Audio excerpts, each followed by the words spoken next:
কোরবানির দিন হাঁস মুরগি জবাই করা জায়েজ আছে কিনা? আমাদের দেশে অনেকেই গ্রামের দেশে বলেন যে কোরবানির দিনগুলোতে, ঈদের দিনে কি করা যায় না, হাঁস মুরগি জবাই করা যায় না। আসলে কতটা সঠিক? উত্তর হলো এটা সম্পূর্ণ ভিত্তিহীন, বানোয়াট কথা। এর কোনো গ্রহণযোগ্য ভিত্তি ইসলামী শরিয়াতে নাই। বরং কোরবানি ঈদের দিনে কেউ চাইলে হাঁস বা মোরগ কি করতে পারবে? জবাই করতে। হযরতে হাজেরা প্রশ্ন করলেন, ইব্রাহিম, পানি নাই, খাবার নাই, মানুষ নাই, ঘর নাই, বাড়ি নাই, মরুভূমির ভিতরে আমাকে আমার বাচ্চারে ফেলে রেখে যাচ্ছ কেন? কোনো জবাব নাই। 2বার 3বার প্রশ্ন করলেন। এরপরে তিনি আবার প্রশ্ন করলেন, বললেন, ইব্রাহিম, এটা কি আল্লাহর হুকুম নাকি? হযরত ইব্রাহিম আলাইহিস সালাম নিজের কলিজার টুকরা সন্তান আর বিবিকে রেখে যেতেছেন ভারাক্রান্ত মন নিয়ে। তিনি আকাশের দিকে আঙ্গুল উঁচু করে দেখালেন। হযরত হাজেরা বুঝলেন ইনি তো আল্লাহর পয়গম্বর, আমার কোন অপরাধে এভাবে ফেলে যাওয়ার কথা নয়। তিনি বুঝলেন এটা আল্লাহর হুকুম। হযরতে হাজেরা বললেন, ইব্রাহিম রে, নিশ্চিন্ত মনে বাড়ি ফিরে যাও। আমার মনে কোনো চিন্তা নাই, কোনো পেরেশানি আর এখন নাই। আল্লাহর হুকুমে যদি আমাকে এই মরুভূমির ভিতরে ফেলে যেয়ে থাকো, তাহলে আমি ওই আল্লাহর প্রতি এতটা ভরসা রাখি যে এই মরুভূমির ভিতরে জল পানি শূন্য, খাদ্য শূন্য জায়গায় আমি আমার বাচ্চাকে আল্লাহ রব্বুল আলামিন না খাওয়াইয়া মারবেন না। দ্বিতীয় পরীক্ষায় পাশ করি। 3 নম্বরে পরীক্ষা হলো, সন্তান বড় হয়ে গেছে, বুদ্ধি হয়েছে, দৌড়াতে পারে। আল্লাহ রাব্বুল আলামিন হুকুম করলেন, ছেলেকে জবাহ করো। কত বড় আগুনের পরীক্ষা! কোরআন শরীফ বলছে, হযরত ইব্রাহিম আলাইহিস সালাম নিজের ছেলেকে ডেকে নিয়ে বললেন, ইয়া বুনাইয়া ইন্নী আরা ফিল মানামি আন্নী আযবাহুক ফানজুর মাযা তারা। হে আমার কলিজার টুকরা সন্তান, আমি স্বপ্নে দেখেছি যেন আমি তোমাকে জবাহ করতেছি। তোমার রায় কি, তোমার মত কি, আমারে শোনাও। ছেলে পয়গম্বর, ছেলে তার জবাবে বললেন, ইয়া আবাতি ফাআল মা তু'মার সাতাজিদুনি ইনশাআল্লাহু বিনাস সাবিরিন। হে আমার আব্বাজান, আপনি যে ব্যাপারে স্বপ্নের ভিতরে আদিষ্ট হয়েছেন, আপনি তা কার্যকরী করুন। আমাকে এতটুকু অধৈর্যের মধ্যে পাবেন না, আমাকে ধৈর্যশীলদের মধ্যে পাবেন। আমারে আপনি আল্লাহর হুকুম পালন করেন।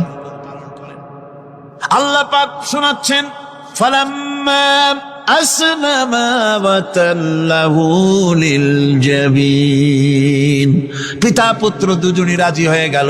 পিতা তার ছেলেকে কাঁধ করে গলার উপরে ছুরি ধরেছেন। আল্লাহ রাব্বুল আলামিন ইসমাইল জবাহ হোক, এটা আল্লাহ চান নাই, আল্লাহ চেয়েছেন পরীক্ষা করতে। পরীক্ষায় ইব্রাহিম পাশ হয়ে গেলেন।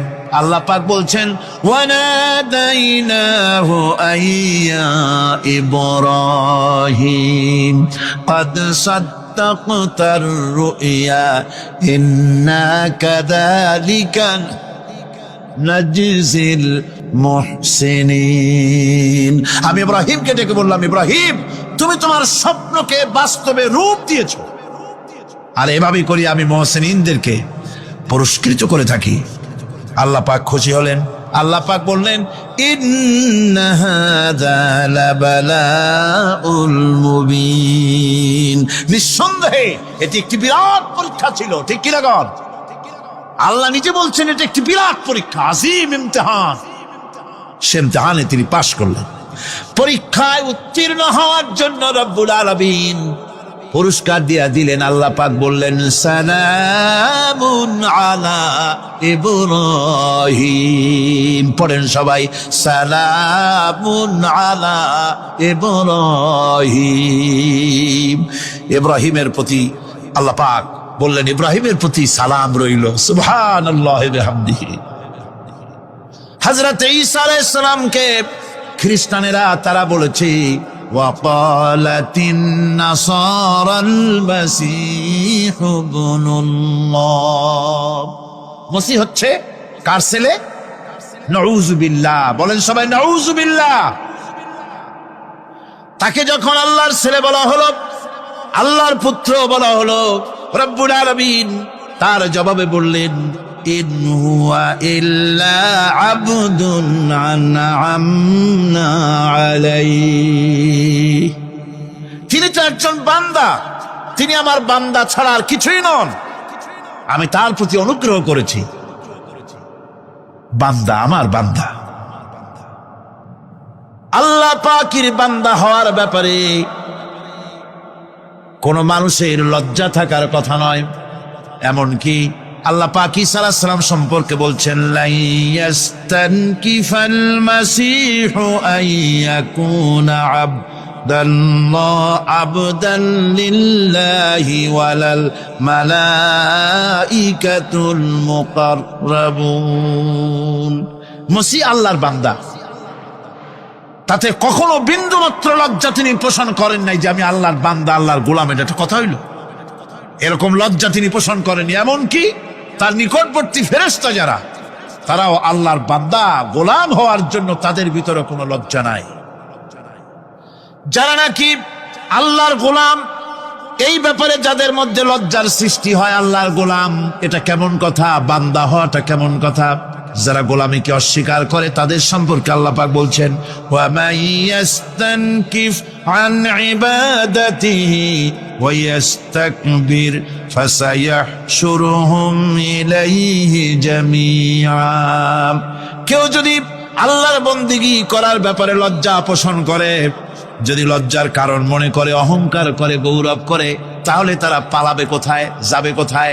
আমি কিয়ামতের দিন সবগুলিকে এক জায়গায় করে ফেলবো।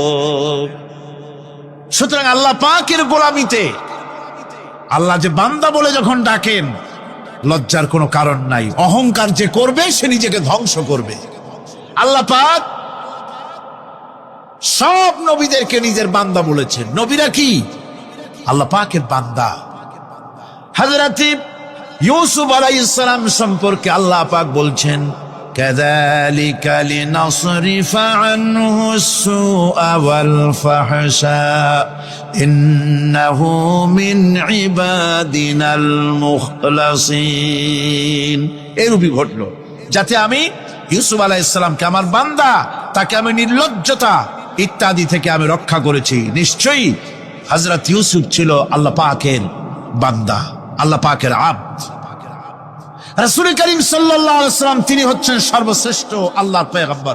তার থেকে শ্রেষ্ঠ নবী আর কি কেউ আছে? জোরে বলেন, আছে? তার থেকে মাহবুব, তার থেকে শ্রেষ্ঠ আল্লাহর কাছে আর কেউ নাই। সেই নবীকে আল্লাহ রাব্বুল আলামিন কোরআনে কারীমের ভিতরে তাকে আব্দ বলেছেন। কি বলেছেন? অনেকগুলি আয়াত আছে যে আয়াতের ভিতরে আল্লাহ পাক তার নাম নেন নাই, নবী বলেন নাই, রাসূল বলেন নাই, শুধু বলেছেন আব্দ। যেমন ফাআওহা ইলা আবদিহি মা আওহা। অতঃপর তার বান্দার নিকট যা ওহী করার ছিল তা তিনি করলেন। সেই বান্দাকে মুহাম্মদ সাল্লাল্লাহু আলাইহি ওয়াসাল্লাম। অন্য আয়াতে আল্লাহ পাক বলছেন, وأنه لما قام عبد الله يدعوه كادوا يكونون عليه لبدا। আর এই আল্লাহর বান্দা যখন নামাজ পড়তে দাঁড়িয়ে গেল, আল্লাহকে ডাকার জন্য যখন দাঁড়ালো, তখন লোকেরা তার উপরে ঝাঁপিয়ে পড়লো। ঝাঁপিয়ে পড়ার জন্য প্রস্তুতি গ্রহণ করলো। এখানে আব বলা হয়েছে কাকে? মুহাম্মদ সাল্লাল্লাহু আলাইহি সাল্লামকে। এভাবে করে অন্য এক আয়াতে আল্লাহ পাক তার হাবিবকে আব বলছেন, বান্দা বলতেছেন, ইন কুনতুম ফি রাইবিম মিম্মা নাযালনা আলা আবদিনা। আমার বান্দার উপরে যে কিতাব নাজিল করেছি তাতে যদি তোমাদের কোনো সন্দেহ হয়, এই যে আমার বান্দার উপরে, ওই বান্দাকে বলেন সবাই, মুহাম্মদ রাসূলুল্লাহ সাল্লাল্লাহু আলাইহি ওয়াসাল্লাম। অন্য আয়াতে বলা হচ্ছে, তাবারাকাল্লাযী নাযালাল ফুরকানা আলা আবদিহি লিয়াকুনা লিল আলামিনা নাযীরা। অতীব বরকতপূর্ণ সেই মহান সত্তা যিনি তার বান্দার উপরে ফুরকান নাজিল করেছেন। কে সেই বান্দা?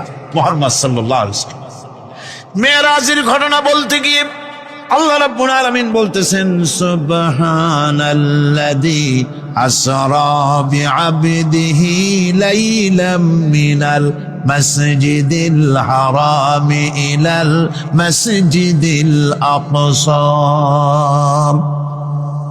পবিত্র সেই মহান সত্তা যিনি তার বান্দাকে ইসরা করিয়েছেন। কে সেই বান্দা?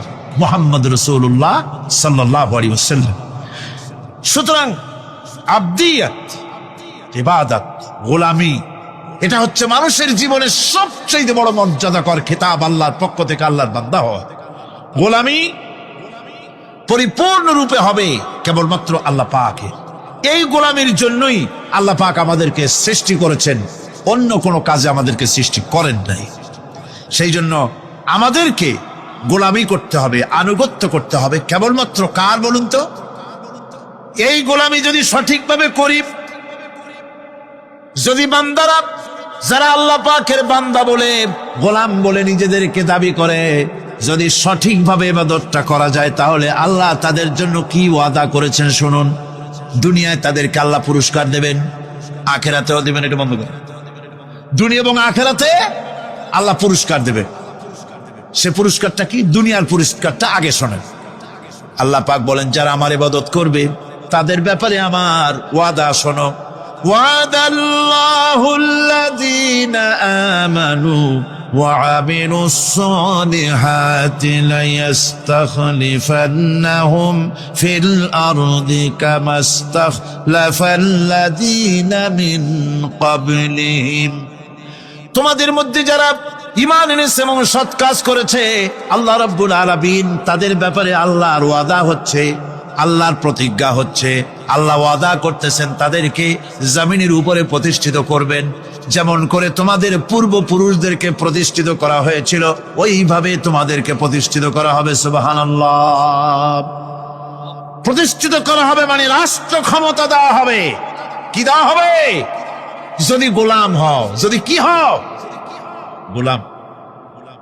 আল্লাহ পাক বলছেন শুধু তাই নয়, আমি আমার দিনকে যারা প্রতিষ্ঠা করবে, আমার গোলামেরা যদি, আমার বান্দারা সঠিকভাবে যদি আমার গোলামি করে, ঈমান আনে, আমলে সালেহ করে, নেক কাজ করে, আমি তাদেরকে রাষ্ট্র প্রতিষ্ঠার সুযোগ করে দেব।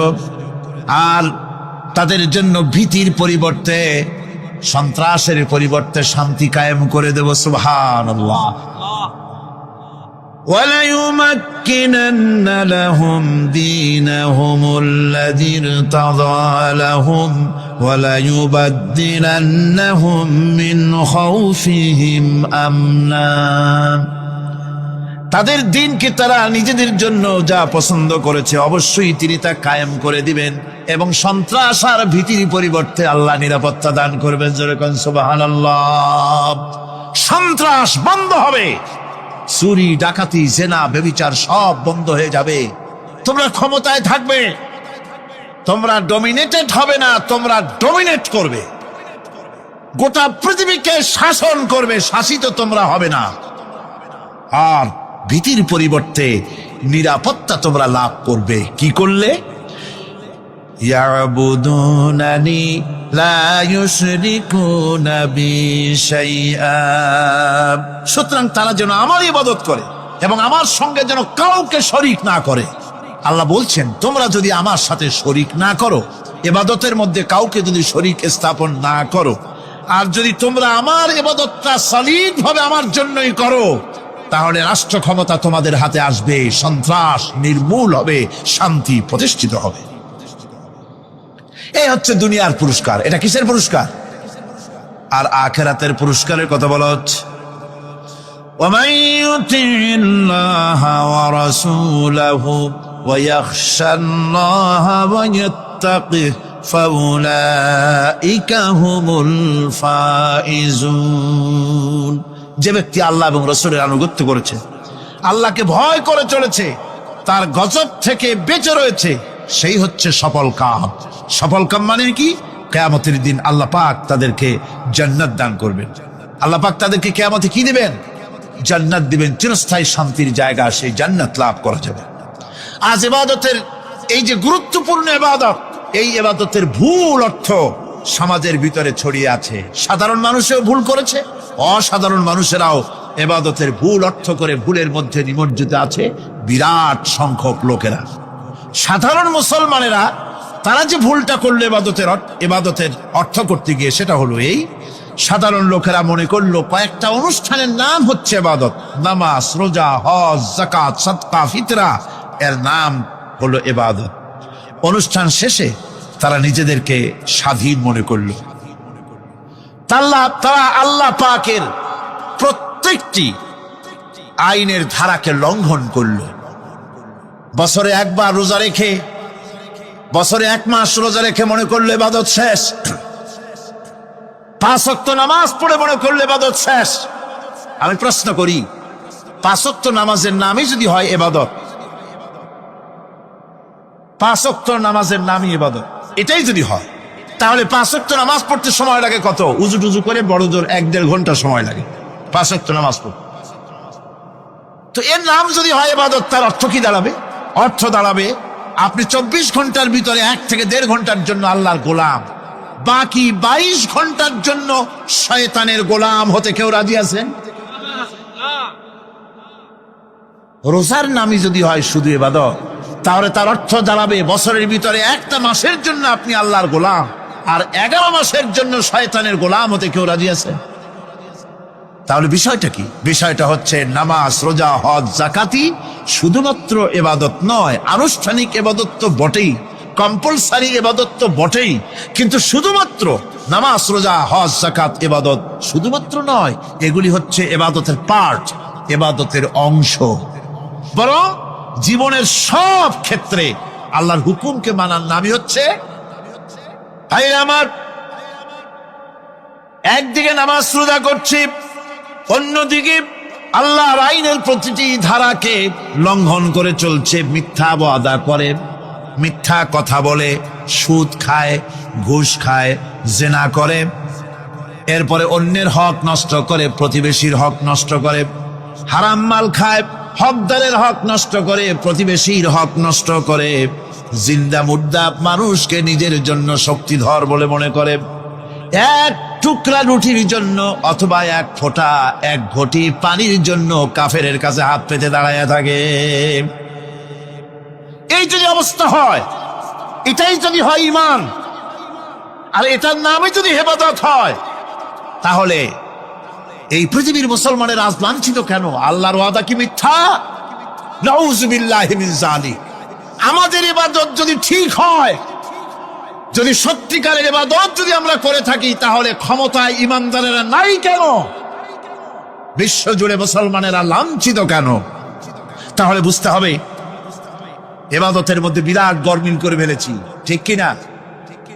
লক্ষ্য করুন, যেই লোকটা হজ করতেছে, উমরা করতেছে, নামাজ পড়তেছে, মসজিদ মাদ্রাসায় চান্দা দিতেছে, ওই লোকটি আবার ব্যাংকের থেকে সুদের টাকা নিয়ে ব্যবসা চালাইতেছে।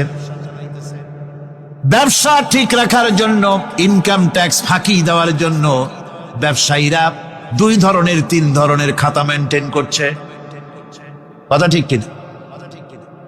মিথ্যা কথা বলছে, ঘুষ দিতেছে, বেশি করে বিদ্যুতের বিল যাতে না আসে সেজন্য যারা বিদ্যুৎ লাইনে আছে তাদেরকে পয়সা দিয়ে ম্যানেজ করতেছে, ঠিক কিনা? আমি পার্লামেন্টে বলেছি বিদ্যুৎ বাইরের থেকে আনতে হবে না, ঘুরে ঘুরে আবার বিদ্যুতের কথা আসলো। বিদ্যুৎ আনা লাগবে না, কারণ আমার দেশের চাহিদা হচ্ছে 2500 মেগাওয়াট, সেখানে 1800 মেগাওয়াট আমাদের আছে। আরেকদিকে 4টা বিদ্যুৎ প্রকল্প বন্ধ হয়ে আছে। ওই 4টি বন্ধ হওয়া প্রকল্প যদি চালু করা যায়, তাহলে 2900 মেগাওয়াট বিদ্যুৎ উৎপাদিত হতে পারে বলে বিশেষজ্ঞরা বলেছেন। তাহলে আমাদের উদ্বৃত্ত 400 মেগাওয়াট থেকে যাবে। এইটাকে বাইরের থেকে আনার কোনো দরকার নাই। বিদ্যুতের অপচয় বন্ধ করুন, বিদ্যুতের চুরি বন্ধ করেন। মিল কল কারখানা যাদের আছে, লক্ষ লক্ষ টাকা বিদ্যুৎ বিল হয়, কিন্তু লাইনম্যানদের সঙ্গে ম্যানেজ করে গভর্নমেন্টকে ফাঁকি দেওয়া হচ্ছে, ঠিক কিনা? তোমার নামাজের দাম কি? তোমার হজের 4 পয়সা দাম নাই। তুমি রাষ্ট্রকে ফাঁকি দিয়েছ, তুমি জনগণকে ফাঁকি দিয়েছ, তুমি দেশের শত্রু। টেলিফোনে বিল হাজার হাজার টাকা, লাখ টাকার বেশি বিল হয়, লাইনম্যানের সঙ্গে ম্যানেজ করে 500, 700, 2000 টাকা দিয়ে সারিয়ে দেয়, ঠিক কিনা? এরা জাতির শত্রু, দেশের শত্রু। এদেরকে ফায়ারিং স্কোয়াডে নিয়ে ক্রাশ ফায়ার করে উড়ায় দেওয়া উচিত। এরা দেশের দুশ্মন। আজ সিস্টেম লসের নাম দিয়া বিদ্যুৎ চুরির আরেক ব্যবস্থা করা হয়েছে। সিস্টেম লস করে ওনারা নিজেরা, আর এর ভোগান্তি জনগণকে করতে হয়। কসাইয়ের মতো ছুরি দিয়া জবাও করে জনগণের কাছ থেকে সিস্টেম লসের চার্জ আদায় করা হয়। আমি পার্লামেন্টে বলেছি, মাননীয় স্পিকার, সিস্টেম লস এই নামটা উঠাও দেন, এই প্রথা বন্ধ করে দিন। বিদ্যুৎ ধার করা লাগবে না। আল্লাহ আমাদের দেশে যথেষ্ট দিছে, কোনো জিনিসের অভাব নাই। এখানে গ্যাস আছে, তেল আছে, বিদ্যুৎ আছে, পাট আছে, চা আছে, নাই কি? অন্তত 8.5 কোটি টাকার কাগজ গুদামের মধ্যে বন্দী হয়ে আছে। ভারতকে ক্ষতি করার জন্য সে দেশ থেকে কাগজ এনে খবরের কাগজ ছাপানো হচ্ছে, আর 8.5 কোটি টাকার কাগজ নষ্ট হয়ে যাচ্ছে আমার দেশের কাগজ। সুতরাং বলতেছিলাম একথাই বলতেছিলাম যে ঈমান আল্লাহর গোলাম হতে হলে ভুল করে বসেছি ইবাদতের অর্থ করতে। শুধু নামাজ, রোজা, হজ, যাকাত, মাজারে কিছু চান্দা দেওয়া, আগরবাতি, মোমবাতি, চাদর একটা দিয়া, পীর সাহেবের 10,000 টাকা চান্দা দিয়া, মোছে তেল মাইখে আর দাঁত বাইর করে হাসে। বেহেশতে তো গেছি, আর দেরি কথা। বেহেশতে তুমি যাবা, এত সহজ? দেশকে ফাঁকি দিছো, দেশকে ফাঁকি দিয়েছ, জনগণকে ফাঁকি দিয়েছ, নিজের মেয়েকে ফাঁকি দিয়েছে। বিবাহের সময় টাকা পয়সা দিয়া বিবাহ টিবাহ করায় দিল। ব্যবসা, ধানি সম্পত্তি, বাড়ির সম্পত্তি সব ছেলেদেরকে দিয়ে দিল, মেয়েটারে ফাঁকি দিয়ে দিল। দেয় না এরকম?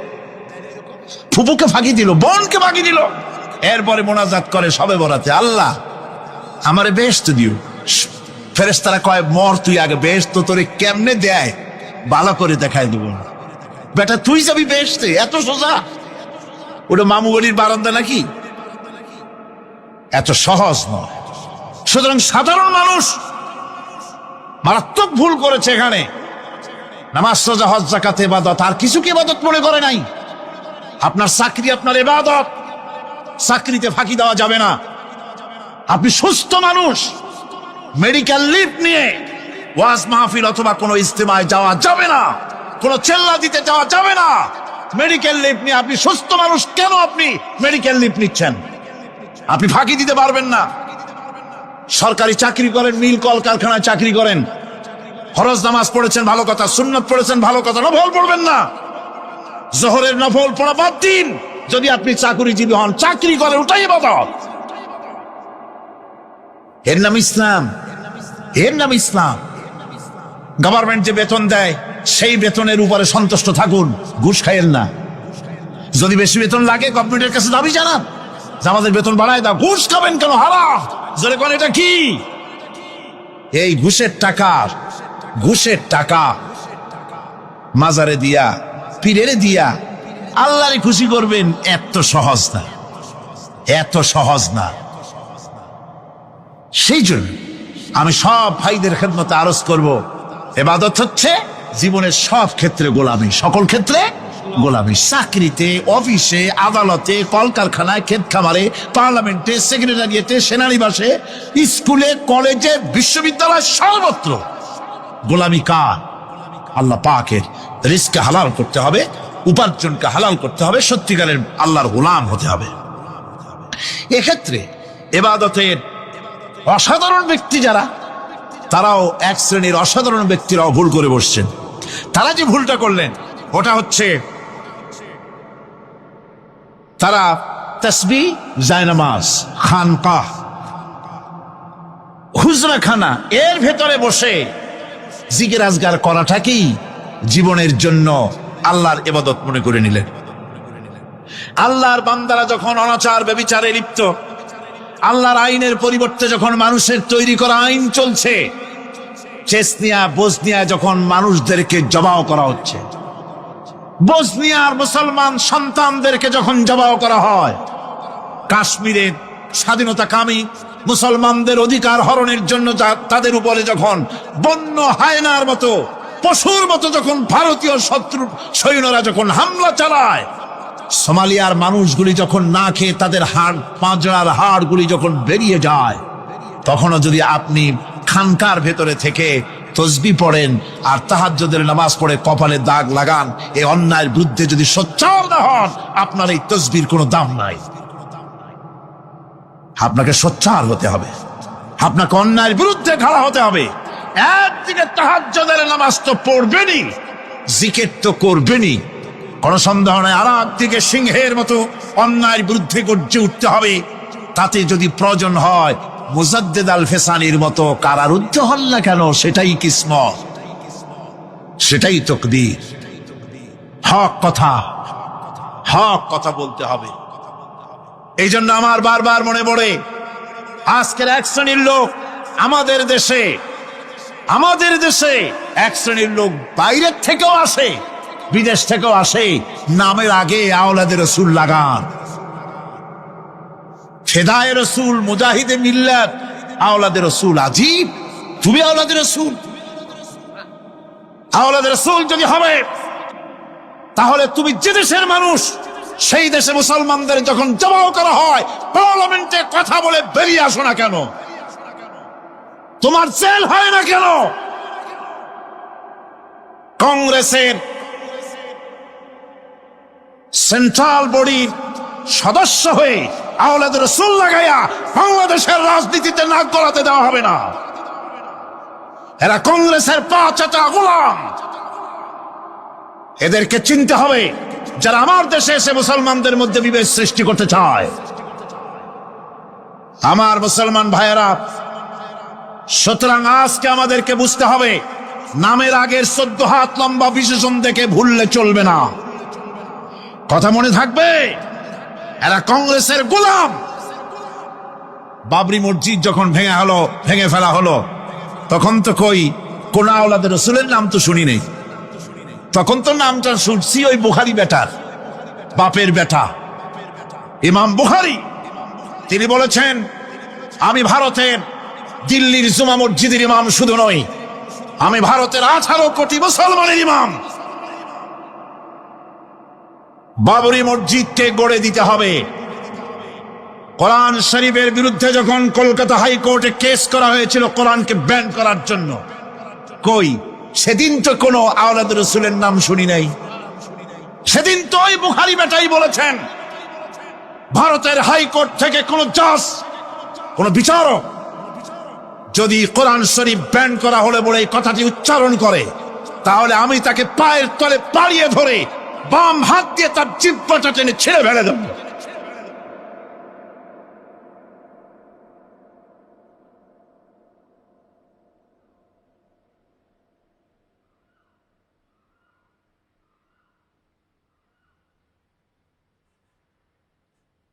বন্ধুগণ, সুতরাং আমাদেরকে বুঝতে হবে, বসুন, বেয়াদবি করবেন না, বসেন। আমাদেরকে বুঝতে হবে, খানকায় শুধু জিকির আজগার করলেই চলবে না। হযরতে শাহজালাল রহমতুল্লাহ আলাইহি এক হাতে ছিল তরবারি, আর এক হাতে ছিল কোরআন। লড়াই করেছেন হযরতে শাহ মখদুম, হযরতে খান জাহান আলী, হযরতে খাজা মুঈনুদ্দিন চিশতি আজমেরি রহমতুল্লাহ আলাইহি, হযরতে মুজাদ্দিদ আল ফিসানি রহমতুল্লাহ আলাইহি। মুরিদের বাড়ি জম্মের খাওয়া খাইয়া পেটটা কুমিরের মতো বড় করে নাই, জেল খেটেছে হক কথা বলতে গিয়ে। বাপের বেটা হও, নিজের দেশে কথা কও। বাংলাদেশে এসে তারপরে জনগণের টাকা লুটপাট করার ক্ষমতা কাউকে অধিকার দেওয়া হবে না। আমার বন্ধুগণ, আল্লাহর ওলি যারা, তারা এভাবে করে জনগণের খেদমত করেছেন, কথা বলেছেন। সুতরাং শুধু জিকির আজগার করলেই হবে না, হক কথা বলতে হবে স্পষ্ট করে। এটাই হলো ইবাদতের হক আদায় হবে যদি সত্যিকারের হক কথা বলা যায়। অসাধারণ ব্যক্তিরা ময়দানে কথা বলবেন, হক কথা বলবেন, অন্যায়ের বিরুদ্ধে সোচ্চার হবেন। আর সাধারণ জনগণ কথা ও কাজের মিল করবেন, নামাজ রোজা হজ যাকাত করবেন যার কথা মতো, রাজনীতি অর্থনীতি সমাজনীতি করবেন সেই আল্লাহর কথা মতো। তাহলেই সত্যিকারের মুসলমান হওয়া যাবে। কথা বুঝে আসছে কিনা ভাই? কথা বুঝে আসছে কিনা? একটু জোরে সরে জিকির করেন, লা ইলাহা ইল্লাল্লাহ, লা ইলাহা, লা ইলাহা ইল্লাল্লাহ। আরো জোরে,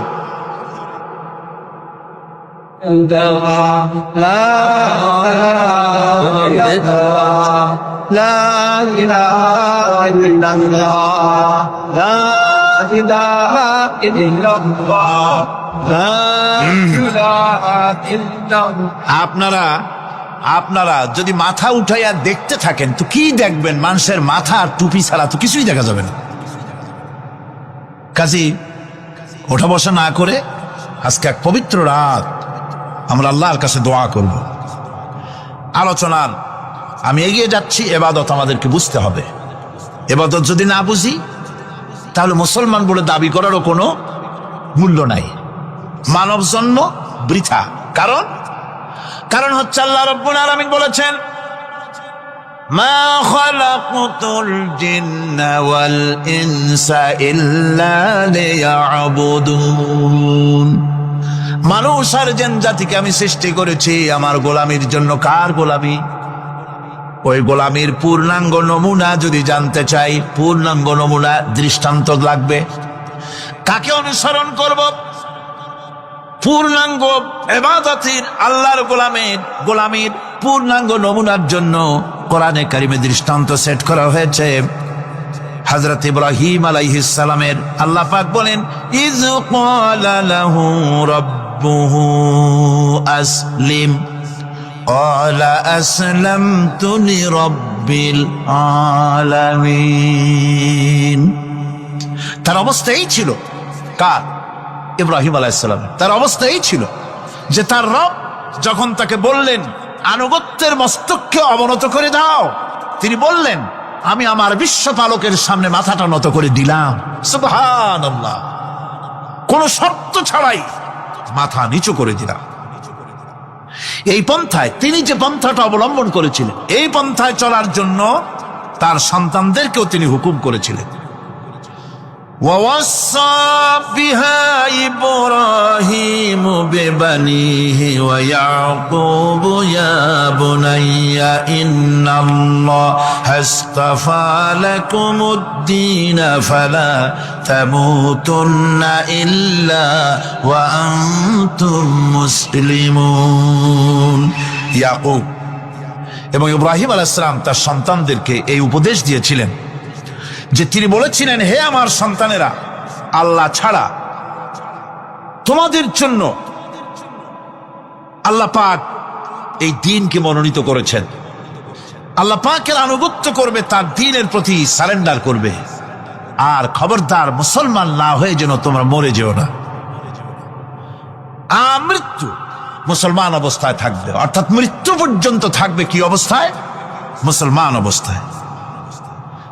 أم كنتم شهداء إذ حضر يعقوب الموت إذ قال لبنيه ما تعبدون من بعدي।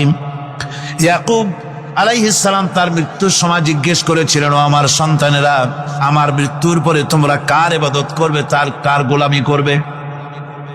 তারা জবাব দিলেন, ক্বালু نعبد إلهك وإله آبائك إبراهيم وإسماعيل وإسحاق إلها واحدا ونحن له مسلمون।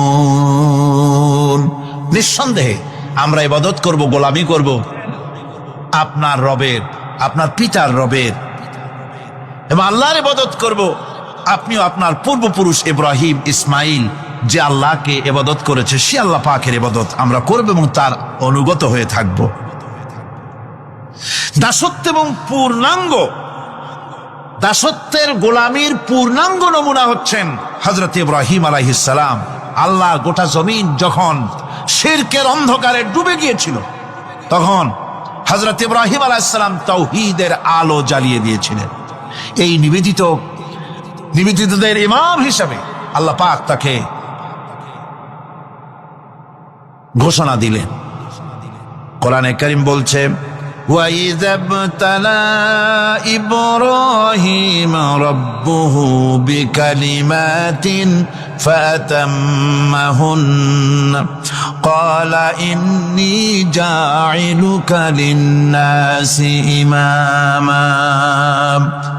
ইব্রাহিমকে তার রব কয়েকটি বাক্য দিয়ে পরীক্ষা করলেন এবং তিনি সেই পরীক্ষাগুলোতে পাশ করলেন। তখন আল্লাহ রাব্বুল আলামিন তাকে বললেন যে আমি তোমাকে গোটা বিশ্ব মানবতার জন্য, গোটা বিশ্বের সমস্ত মানুষের জন্য আমি তোমাকে নেতা বানাবো। সুবহানাল্লাহি ওয়া বিহামদি। প্রথম পরীক্ষা হলো গতকাল বলেছি সে আগুনের পরীক্ষা, সেখানে আল্লাহ পাক তাকে পাশ করালেন, তিনি পাশ করলেন। দ্বিতীয় পরীক্ষা ছিল বিবি এবং নবজাতক সন্তানকে নিয়ে আল্লাহ হুকুম করলেন এই বিবি আর বাচ্চারে নিয়ে মরুভূমিতে রেখে আসো।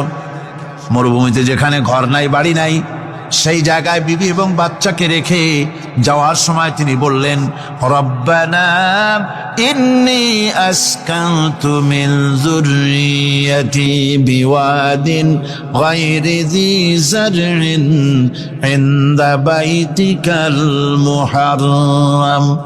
হায় আল্লাহ রাব্বুল আলামিন, আমি পানি এবং তরুলতাবিহীন এক মরুভূমির ভিতরে আমার বংশের একটি অংশকে এখানে রেখে গেলাম। তোমার ঘরের কাছে পুনর্বাসিত আমি তাদের কাছে, এই ঘরের কাছে, সম্মানিত ঘরের কাছে রেখে গেলাম। পরীক্ষায় তিনি পাশ করলেন। হযরতে হাজেরা প্রশ্ন করলেন, ইব্রাহিম, পানি নাই, খাবার নাই, মানুষ নাই, ঘর নাই, বাড়ি নাই, মরুভূমির ভিতরে আমাকে আমার বাচ্চারে ফেলে রেখে যাচ্ছ কেন? কোনো জবাব নাই। দুইবার তিনবার প্রশ্ন করলেন। এরপরে তিনি আবার প্রশ্ন করলেন, বললেন ইব্রাহিম, এটা কি আল্লাহর হুকুম নাকি? হযরত ইব্রাহিম আলাইহিস সালাম নিজের কলিজার টুকরা সন্তান আর বিবিকে রেখে যেতেছেন ভারাক্রান্ত মন নিয়ে। তিনি আকাশের দিকে আঙ্গুল উঁচু করে দেখালেন। হযরত হাজেরা বুঝলেন ইনি তো আল্লাহর পয়গম্বর, আমার কোন অপরাধে এভাবে ফেলে যাওয়ার কথা নয়। তিনি বুঝলেন এটা আল্লাহর হুকুম। হযরত হাজেরা বললেন, ইব্রাহিম রে, নিশ্চিন্ত মনে বাড়ি ফিরে যাও, আমার মনে কোনো চিন্তা নাই, কোনো পেরেশানি আর এখন নাই। আল্লাহর হুকুমে যদি আমাকে এই মরুভূমির ভিতরে ফেলে যেয়ে থাকো তাহলে আমি ওই আল্লাহর প্রতি এতটা ভরসা রাখি যে এই মরুভূমির ভিতরে জল পানি শূন্য, খাদ্য শূন্য জায়গায় আমি আমার বাচ্চাকে আল্লাহ রব্বুল আলামিন না খাওয়াইয়া মারবেন না। দ্বিতীয় পরীক্ষায় পাশ করল।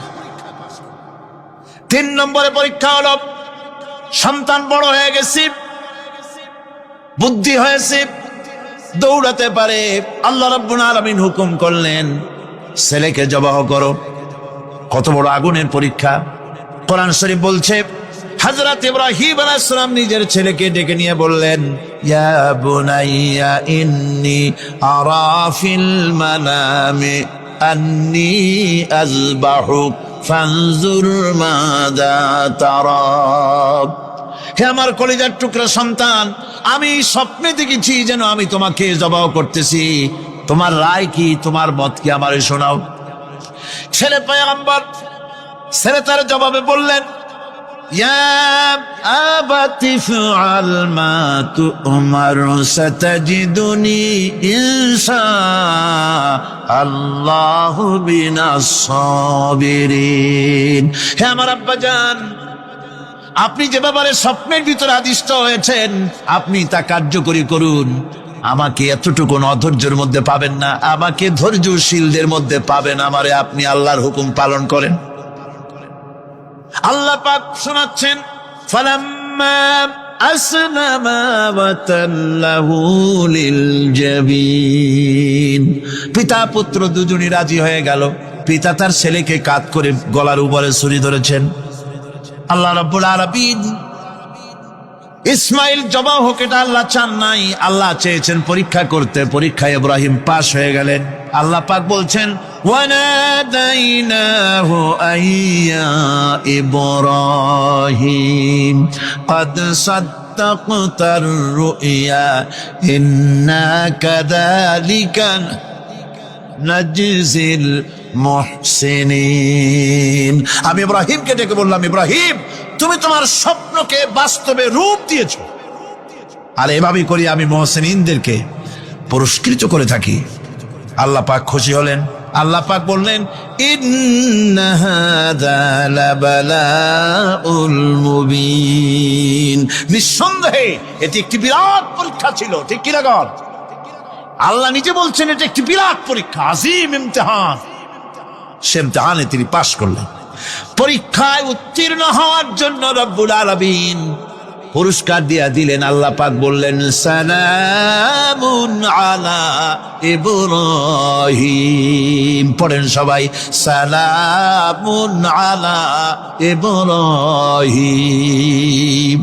ইব্রাহিমের প্রতি আল্লাহ পাক বললেন ইব্রাহিমের প্রতি সালাম রইল। সুবহানাল্লাহি ওয়া বিহামদিহি।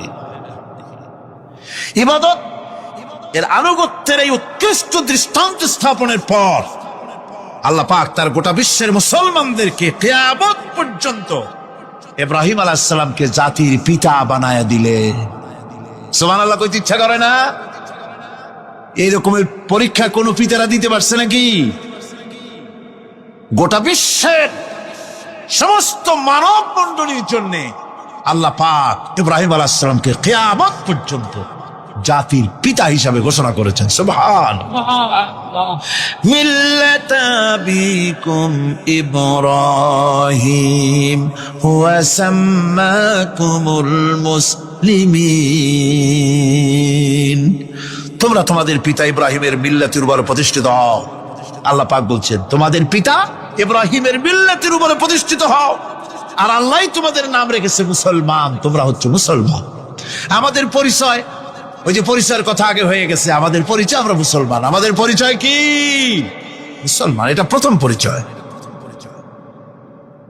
ইবাদতের পূর্ণাঙ্গ মাপকাঠি হিসেবে আল্লাহ পাক হযরত ইব্রাহিম আলাইহিস সালামকে দুনিয়াবাসীর সামনে পেশ করেছেন। কোরআন বলছে ইহুদি এবং খ্রিস্টানেরা মুসলমানদেরকে বিভ্রান্ত করতে চায়। তারা বলে ওয়াকালু কুনু হুদান আও নাসারা তাহতাদু কুল বাল মিল্লাতা ইব্রাহিম হানিফা ওয়া মা কানা মিনাল মুশরিকিন। ইহুদিরা বলে ইহুদি হও তবেই তোমরা সঠিক পথ পাবা, খ্রিস্টানের বলে খ্রিস্টান হও তবেই তোমরা সঠিক পথ প্রাপ্ত হবে। আল্লাহ পাক বলছেন এদের সকলকে বলে দাও বরং তোমরা সব পরিত্যাগ করে মিল্লাতে ইব্রাহিমের ভিতরে শামিল হয়ে যাও। এটাই মুক্তির পথ, এটাই নাজাতের পথ, এটাই আল্লাহর পথ। সুবহানাল্লাহি ওয়া বিহামদিহি। এমনকি রাসূল কারীম সাল্লাল্লাহু আলাইহি ওয়াসাল্লামকে আল্লাহ পাক বলেছেন আনিত্তাবি মিল্লাতা ইব্রাহিম হানিফা, চারদিক থেকে মুখ ফিরিয়ে এনে মিল্লাতে ইব্রাহিমের ভিতরে শামিল হয়ে যাও, তারই অনুসরণ করো। রাসূল কারীম সাল্লাল্লাহু আলাইহি ওয়াসাল্লাম ইবাদত বা আনুগত্যের সর্বোৎকৃষ্ট নমুনা হওয়ার কারণে ইব্রাহিম আলাইহিস সালাম সম্পর্কে হুজুর বলেছেন ইন্না ইব্রাহিমা খায়রুল বারিয়া, রাওয়াহু মুসলিম। হুজুর সাল্লাল্লাহু আলাইহি ওয়াসাল্লাম বলেছেন ইব্রাহিম হচ্ছেন জগতের সর্বোত্তম ব্যক্তি। সুবহানাল্লাহ। সুতরাং আমাদেরকে ইবাদতের নমুনা হিসেবে ইব্রাহিম আলাইহিস সালামকেও মানদণ্ড হিসেবে দেখতে হবে যে কিভাবে তিনি সারেন্ডার করেছিলেন আল্লাহ পাকের দরবারে। এখন আমি আপনাদের সামনে বলতে চাই, মানুষের জীবনে সবচাইতে বড় দুটি চাহিদা আছে, একটা হচ্ছে খাদ্য আর একটা হচ্ছে নিরাপত্তা। একটা খাদ্য আর একটা কি? নিরাপত্তা। পেট ভরে খাইতে চাই আর চোর ডাকাতের উপদ্রব থেকে নিরাপত্তা পেতে চায়। আইন শৃঙ্খলা পরিস্থিতির উপরে যখন পার্লামেন্টে আলোচনা হচ্ছিল, আমি তখন বলেছি মাননীয় স্পিকার, আমার দেশের সাধারণ ভোটারদের বড় কোনো আশা আকাঙ্ক্ষা নাই। তারা কোনোদিন বলে না যে আমাদের গুলশানে বাড়ি দিতে হবে সকলে। আমাদেরকে মঙ্গল গ্রহে অফিস বানায় দিতে হবে, বাসেরও গাড়ি দিতে হবে, এগুলি তারা দাবি করে না। যারা ভোট দেয়, কষ্ট করে, মিছিল করে, এই সাধারণ জনগণের দাবি হচ্ছে মিনিমাম দাবি, খুবই কম। তাদের দাবি হলো মোটা সুতার কাপড় চাই ইজ্জত ঢাকার জন্য, পেট ভরে খেতে চাই, পোলাও কোরমা বিরিয়ানির দরকার নাই, আর আশ্রয়ের জন্য ছোট্ট একটু ঘর চাই, চোর ডাকাতের উপদ্রব থেকে নিরাপত্তা চাই। কথা ঠিক কিনা? আমি বললাম, স্পিকার সাহেব, আজ পর্যন্ত যতগুলি গভর্নমেন্ট এসেছে বাংলাদেশে, প্রত্যেকটি গভর্নমেন্ট আমার দেশের জনগণের এই ন্যূনতম দাবি, এই আশা পূরণ করতে ব্যর্থতার পরিচয় দিয়েছে। কেউ পারে নাই। যারাই গেছে তারাই তাদের নিজেদের আখের গোছাবার চেষ্টা করেছেন। সব নিজেকে নিয়ে ব্যস্ত, নিজের লোকদের নিয়ে ব্যস্ত, জনগণ নিয়ে চিন্তা নাই। সুতরাং মানুষের চাহিদা হচ্ছে খাদ্য আর নিরাপত্তা। আমরা কি খাদ্য আর নিরাপত্তা সত্যি কি চাই? চাই। খাদ্য যদি চাই ক্ষুধার সময়, নিরাপত্তা যদি চাই ভীতির সময়, আল্লাহ রাব্বুল আলামিন বলেন কোন গভর্নমেন্ট দিতে পারবে না, দুনিয়ায় কেউ দিতে পারে নাই, পারবেও না। ক্ষুধার সময় যদি খাদ্য চাও, ভীতির সময় যদি নিরাপত্তা লাভ করতে চাও, তাহলে ফালইয়াবুদু রাব্ব হাযাল বাইত, এই ঘরের মালিকের ইবাদত কর। কোন ঘর? কাবা ঘর। বলেন কোন ঘর? কাবা ঘর। কাবা শরীফের মালিকের ইবাদত কর। তাহলে কি হবে? আল্লাযী আত'আমাহুম মিন জু'ইন ওয়া আমানাহুম মিন খাউফ। এই ঘরের মালিকের ইবাদত যদি করো, তাহলে ক্ষুধার সময় তিনি তোমাদেরকে খেতে দিবেন, আর ভীতির সময় তিনি তোমাদের নিরাপত্তা দান করবেন। এ ওয়াদা কার? চিল্লায় বলেন ওয়াদা কার? আল্লাহ পাকের ওয়াদা বিশ্বাস হলো না, এমনই পোড়া কপালের মুসলমান। নির্বাচন যখন আসলো, সলিমউদ্দিন সাহেব আসতেন মঞ্চের উপরে, পরিচয় করানো হচ্ছে। এত আপনারা যার বক্তৃতা শোনার জন্য দ্বীপ্রহরের রৌদ্রে কষ্ট করতেছিলেন, এখন সেই সংগ্রামী জননায়ক, বিপ্লবী সন্তান, তিনি এখন আপনাদের সামনে বক্তব্য রাখবেন। উনি দাঁড়ায় বললেন, ভাইয়ার আমার, বোনের আমার, আমি এবার বোতল মার্কা বাক্স নিয়ে দাঁড়াইছি, আমারে সকলে মিলে ভোট দেন। এবার যদি ক্ষমতায় যেতে পারি, না খাইয়া কেউ মরবেন না, কিন্তু কি খাইয়া মরবে তাও কয় না। মানুষেরা এই কথাগুলি বিশ্বাস করলার সমানে ভোট দিল। হায় রে কপাল! আল্লাহ বললেন, আমার ইবাদত কর, আমার গোলামি কর জীবনের সব জায়গায়, তাহলে ক্ষুধার সময় খাইতে পারবি আর ভীতির সময় নিরাপত্তা পাবি। আল্লাহর কথাটা বিশ্বাস হইল না। এই নামাজ পড়ার মুসলমানের দাম আছে, কম দাম আছে? এ রোজাকার দাম আছে? এ মুসলমান দাবি করার দাম আছে? আল্লাহ রাব্বুল আলামিন তিনি পরিষ্কার করে বলছেন, এই ঘরের মালিকের ইবাদত করো, তিনি ক্ষুধার সময়ে খেতে দিবেন, আর তিনি তোমাদেরকে ভীতির সময় নিরাপত্তা দান করবেন। চাউলের অভাব হবে না, পাটের অভাব হবে না, খাদ্যের অভাব হবে না, কারণ দুটি জিনিস যদি তোমরা করতে পারো, খাবারের অভাব হবে না। ওয়ালাউ আন্না আহলাল কুরা আমানু ওয়াত্তাকাউ লাফাতাহনা আলাইহিম বারাকাতিম মিনাস সামাই ওয়াল আরদ। দেশের লোকেরা, জনপদের লোকেরা যদি দুইটা কাজ করে, এক নম্বরে হলো আমার উপরে ঈমান আনবে, দুই নম্বরে হলো আমাকে ভয় করার নীতি অবলম্বন করে যদি চলে, তাহলে ওই দেশের মানুষের জন্য আকাশ আর জমিনের সব বরকতের দরজা আমি আল্লাহ খুলে দেব। আল্লাহর ওয়াদা।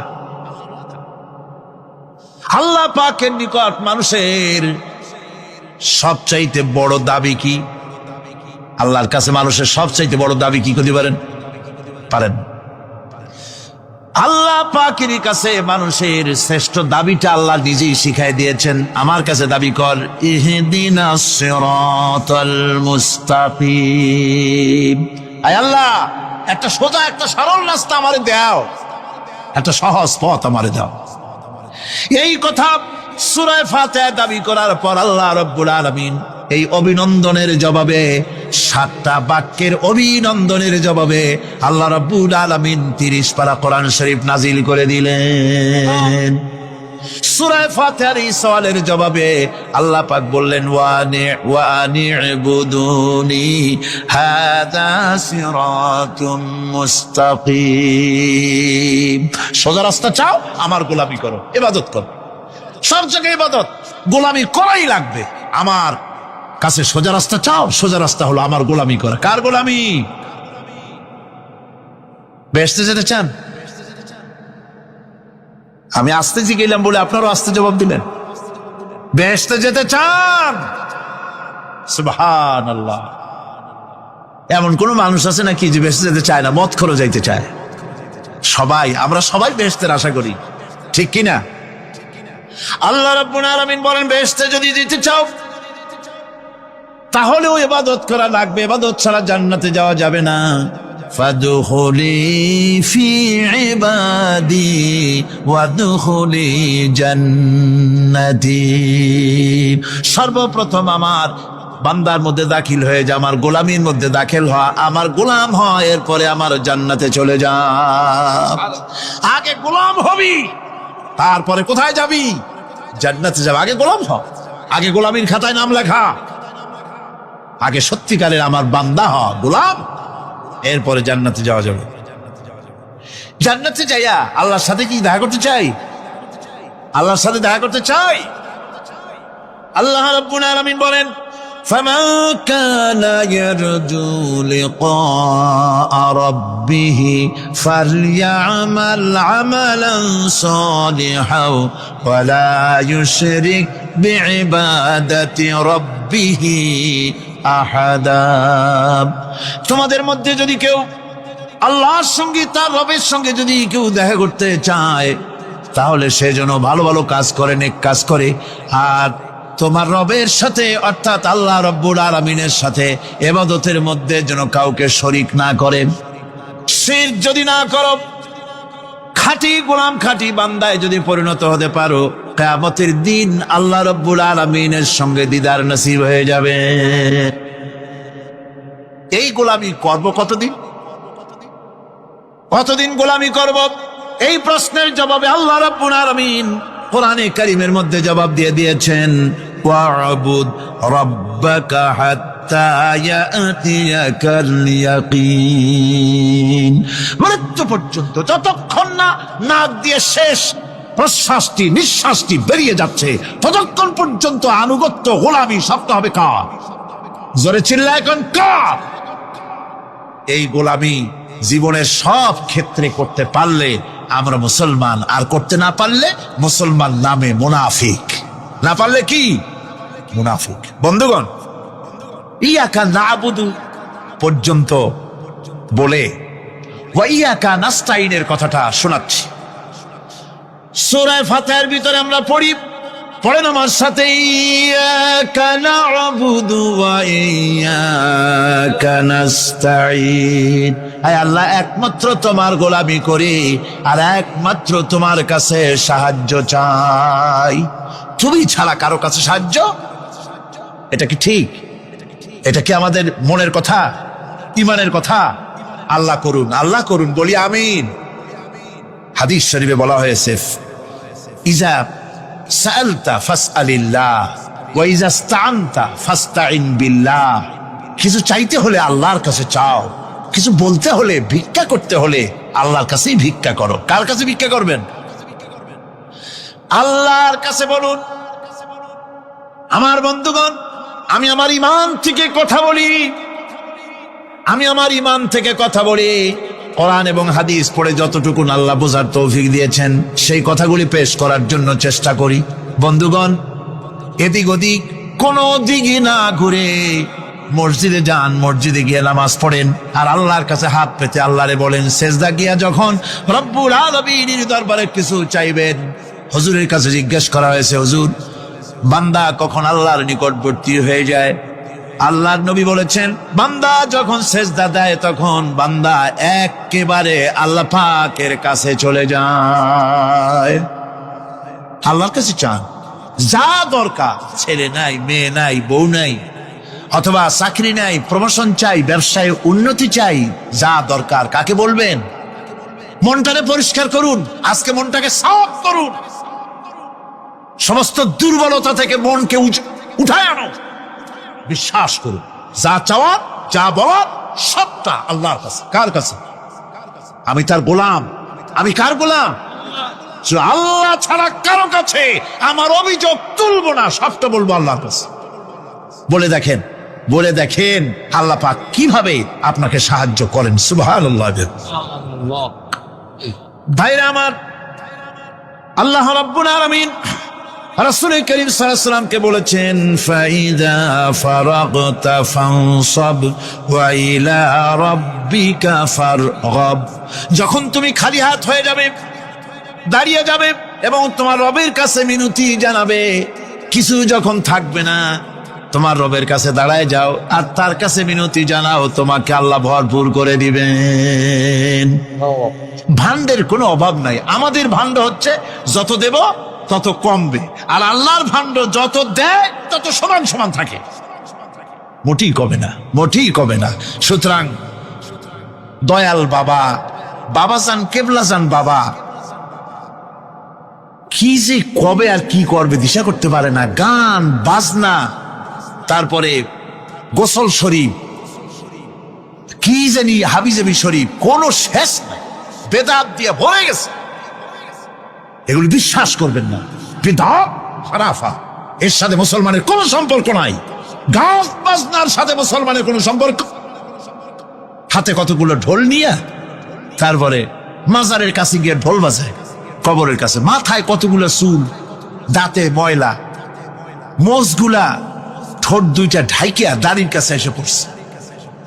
হায় হায় রে, এই রকমের মোষ আমি মাঝে মধ্যে চিন্তা করি যে দই খায় কেমনে এরা। গাঁজা মদ খাইয়া এগুলো মাজার মধ্যে গিয়ে পড়ে থাকে, আর কি জানি আছে ওইটারে ঘষে এলো আর বলে মদিনা যাব কেমনে, মদিনা যাব কেমন। তুই মদিনা যাবি কেমনে? মদ খেয়ে গাঁজা খেয়ে তুই যাবি মদিনা? একটা কথা হইলো? তোর নাপাক কদম আল্লাহ পাকের আরতে মুকাদ্দাসে উঠতে পারে না। বদকার, জিনাকার, শারাবি, কাবাবি, আল্লাহ পাকের নাফরমান।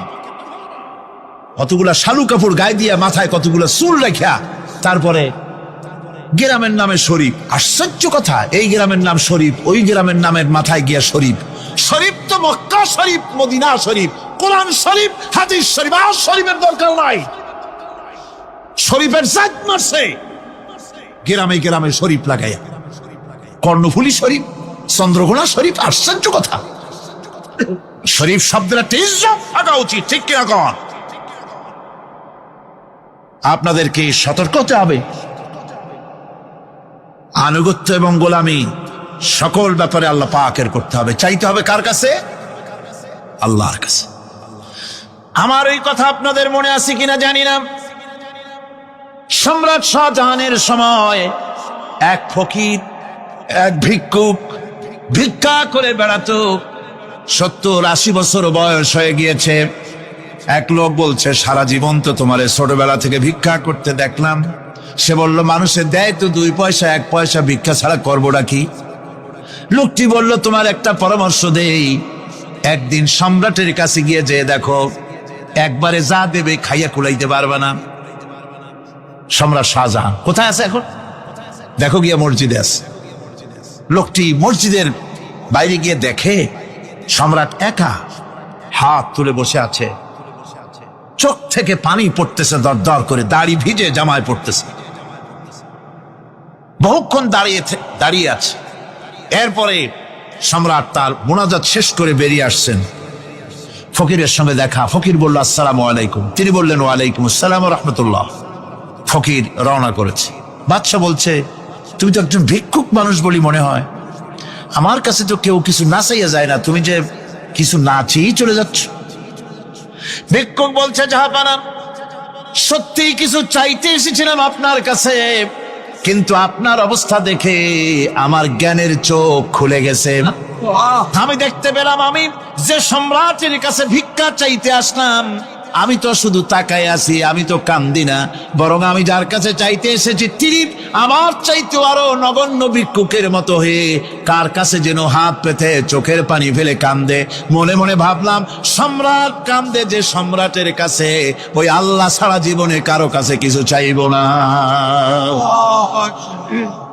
আল্লাহর কাছে চাওয়ার অভ্যাস করুন, তিনি দিতে পারেন, সবকিছু তার আছে। এই বিশ্বাস মনের ভিতরে জমাতে হবে, তাহলেই সত্যিকারের মুসলমান আমরা হব। আল্লাহ পাক সত্যিকারের গোলাম আমাদেরকে বানাবেন। আমরা বলি আমিন।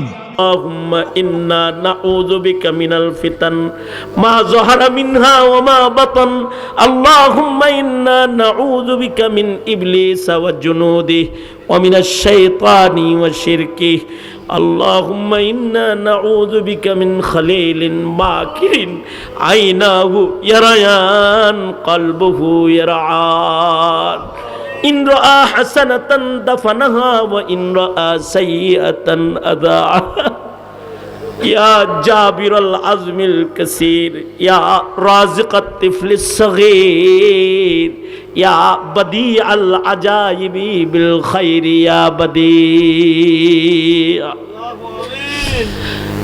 রব্বুল আলামিন জিন্দেগির এমন কোন মুনাজাত বাদ নাই যেই মুনাজাতে মা বাপের কথা বলি নাই। নিজের হাতে অনেকে নিজের মা কবরে রেখেছে, নিজের হাতে নিজের বাপ অনেকে কবরে রেখেছে, আর জীবনে মা বলে ডাক যারা দিতে পারবে না, আব্বা ডাক যাদের নসিব হবে না, ওগো আল্লাহ যাদের পিতামাতা কবর জগতের বাসিন্দা হয়ে গেছে, মালিক তাদের মা বাবার কবরগুলা জান্নাতের বাগান বানায় দাও আল্লাহ। আয় রব্বুল আলামিন যাদের পিতামাতা আছে হায়াত বাড়ায় দাও, বেশি বেশি করে খেদমত করতে পারে তৌফিক দাও। দিন দিন এই মাদ্রাসার তারাক্কি উন্নতি শামিলে হাল করে দাও।